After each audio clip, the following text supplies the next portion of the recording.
이번엔 다를 줄 알았습니다. 몇 년 전 방송을 하나 본 게 있는데요. 커밍아웃한 한 연예인이 어떤 프로그램에 나와서 했던 얘기가 계속 마음에 남아서요.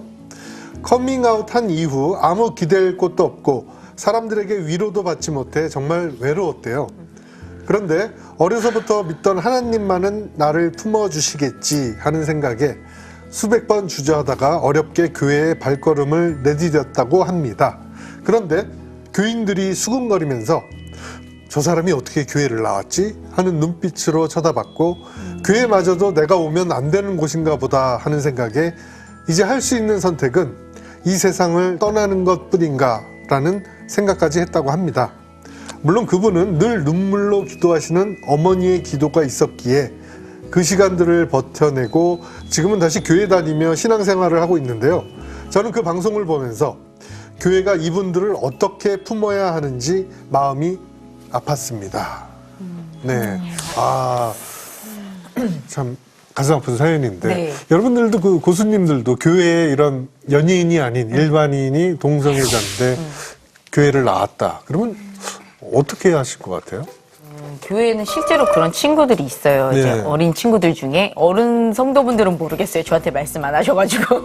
근데 그 한 친구는 제가 예전에 이제 새가족부 담당을 했었을 때 이제 새로운 성도로 온 친구였는데 이제 형제였는데 그 친구가 이제 상처가 있었기 때문에 아까 목사님이 말씀하신 딱 그 경우였어요. 아버지로부터 남자 어른으로부터 받은 어떤 학대나 상처의 경험으로 인해서 자기를 따뜻하게 이제 품어주고 이렇게 감싸주는 그런 이제 어른 남성에게 어떤 그런 이제 매력을 느끼고 그리고 위로 사랑받고 싶어하는 마음이 굉장히 큰 친구였어요.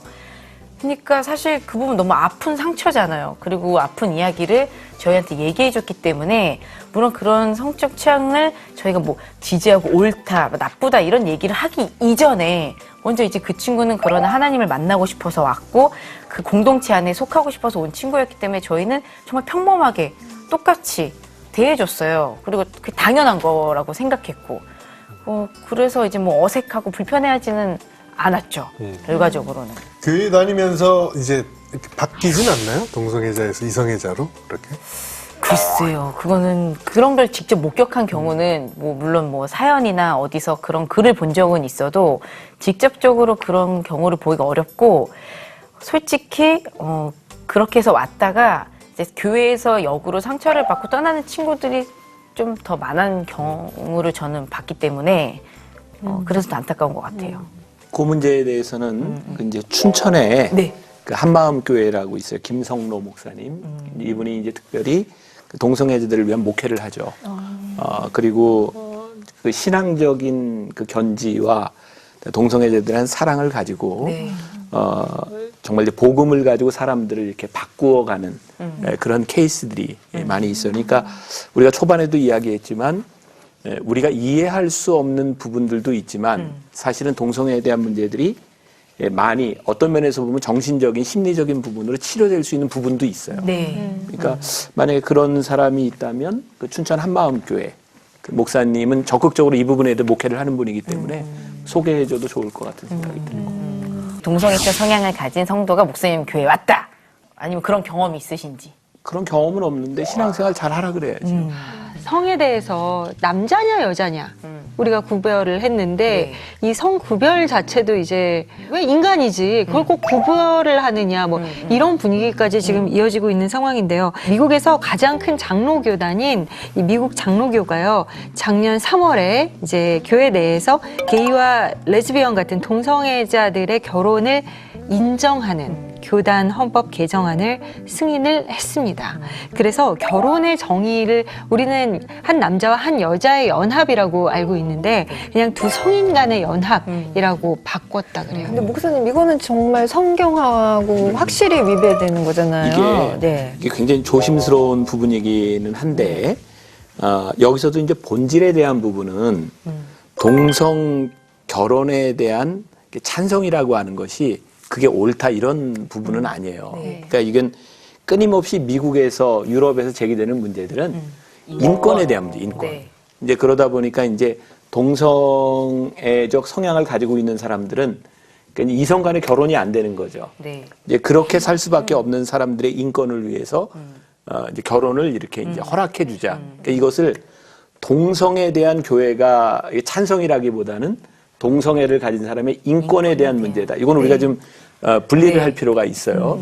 그런데 이제 이게 뭐가 문제냐면 인권에 대한 문제지만 이것을 교회 법적으로 허락을 하다 보니까 그러면 이건 동성애를 수용하는 것이 아니냐는 쪽으로 가는 거죠. 네. 그러니까 사실은 인권에 대한 문제가 인권으로 끝나지 않고 그런 동성애에 대한 문화를 받아들이는 쪽으로 가는 것에 대한 우려가 많이 있는 거예요. 그리고 이제 아까 뭐 미국 이제 이야기가 나왔지만 미국 이제 PCUSA 미국 장로교는 동성애 결혼을 합법화함으로 인해서 이제 교단이 분리가 되게 돼 있어요. 그리고 미국의 감리교는 제일 큰 교단 중에 하나인데 거기는 뭘 가지고 지금 논쟁이 일어나냐면 벌써 한 20년 전부터 동성애자들에게 목사 안수를 줘도 되느냐 마느냐 이것에 대한 논쟁으로 그래서 아직은 미국 감리교는 그게 허용이 안 됐어요. 근데 이것도 앞으로 어떻게 될지 몰라요. 교단이 갈라질지도 몰라요. 그리고 제가 이제 미국에 가서 생활하면서 놀랬던 것 중에 하나는 몰랐던 거죠. 그 무지개라고 하는 의미도 그때는 몰랐고 미국 교회 가보면 이런 게 있어요. 여러분도 알아요. Reconciliation Church, Reconciliation, 화해, 화. 이런 표지가 붙어 있는 교회는 동성애를 수용하는 교회예요. 그러니까 그거는 이제 화합이라고 하는 차원에서. 근데 이제 제가 여기서 중요하게 이야기하고 싶은 게 있어요.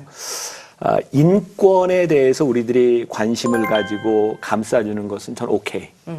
그런데 우리들에게 있어서 보편적인 가치를 설명해 줘야 되는 건 분명히 있어야 돼요. 그러니까 교회가 가르쳐야 되는 것이 뭐냐면 동성애에 대한 인권이나 이 사람들에 대한 사랑과 하나님의 마음을 가르쳐 주는 것은 좋지만 동성애는 보편적인 가치나 하나님의 창조의 질서가 아니라는 것을 명확하게 가르쳐줘야 된다고 생각해요. 그러니까 동성애를 미화하거나 동성애에 대해서 이렇게 좋은 면을 이렇게 부각시키려고 하는 것은 보편적 가치를 깨는 일이라는 것을 우리가 분명히 짚어야 될 필요가 있다. 그리고 인권에 대한 문제는 조금 다른 차원의 문제로 접근을 해야 되겠다. 그 아까 사연 읽은 사람이 잘 아는 연예인이죠. 네, 그렇죠. 네. 그러면 우리나라는 아직 그 동성애자가 목회를 할 수는 없잖아요. 근데 만약에 어떤 목사님이 커밍아웃 하는 거예요. 나는 동성애자입니다. 그러면 목사 그 자격이 박탈이 되는 건가요? 그렇겠죠. 한국에서는 아직 그런 경우가 없으니까. 근데 저는 개인적으로 전적으로 개인적인 생각이에요. 목회라고 하는 것은 어떤 보편적인 그런 가치에서 사람들을 이렇게 인도해주는 목자의 역할을 한다고 생각해요. 그렇다면 내가 게이다 이렇게 이제 표명을 했을 때 내가 보편적인 결혼이나 이런 부분에 대해서 내가 목회를 할 수 없다면 나는 그 자리는 내려놓는 게 옳다고 생각해요. 그러나 내가 게이인데 나는 게이를 위해서 난 특별한 목회를 하겠다. 그건 또 다른 차원의 문제라고 생각해요. 그건 특수 목회가 되겠죠. 그러나 보편적인 사람에게 목회를 할 때 내가 보편적인 도덕성이나 보편적인 통념을 벗어난다면 나는 본인이 알아서 그것은 이게 법에 대한 문제가 아니라 그건 하지 말아야 되지 않는가. 이 동성애자 같은 경우에 내 안에 찔림이 있고 내 안에 이것들이 조금 이제 마음의 거리낌이 있다면 오히려 그것은 이제 내가 죄라는 것들이 인지라도 된다면은 오히려 다행인데 정말 그 마음에 진짜로 이게 내가 아직 죄인지 도무지 알 수 없는 그 갑갑한 마음이 있을 수도 있잖아요.